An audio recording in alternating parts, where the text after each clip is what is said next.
Boris Johnson and Rishi Sunak's relationship has started showing signs of tension and risks damaging Britain in an irreparable way, a political commentator has claimed.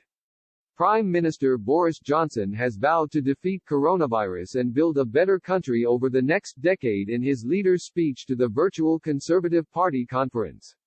Evoking the UK's recovery from World War II, he said he wanted to build a new Jerusalem, with opportunity for all, improved housing and healthcare. He promised the government will roll out new 95% mortgages for first-time buyers, invest in offshore wind and explore the value of one-to-one tuition in schools. While Britons responded positively to the speech, political commentator Stephen Bush argued it is hard to reconcile with the words of Chancellor of the Exchequer Rishi Sunak delivered earlier this week. Mr. Sunak warned that, ultimately, all these extraordinary coronavirus measures need to be paid for, and that there is a real cost to increasing the national debt in the manner he has done. Mr. Bush wrote in a recent report, "Whether you think Mr. Sunak is right about the overall problem but wrong on the timing, or simply wrong is neither here nor there.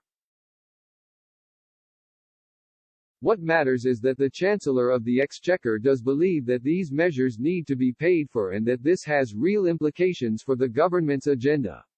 What matters too is that whether or not you think the debt accrued during this crisis is worth worrying about, the long-term costs as far as our collective mental health and the particular challenges that will be experienced by essentially every school-age child during this crisis are very real." According to the Office for Budget Responsibility (OBR), for the current financial year, April 2020 to April 2021, the coronavirus bill could be anywhere from £263 billion to £391 billion.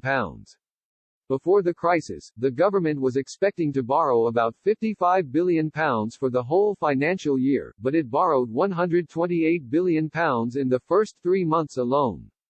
Mr. Bush noted, Westminster's memory of the fraught personal relationship between Tony Blair and Gordon Brown means that people are perhaps too keen to read into the fact that Mr. Johnson and Mr. Sunak have a warm personal relationship. There are two problems with this. The first is that practically everybody who meets Mr. Sunak has a warm personal relationship with him. The second is that Mr. Blair and Mr. Brown agreed on the big political issues of the day. That's what made them so effective, just as the most important thing about the Cameron-Osborne duopoly wasn't that they were close personal friends, but that they were closely politically aligned.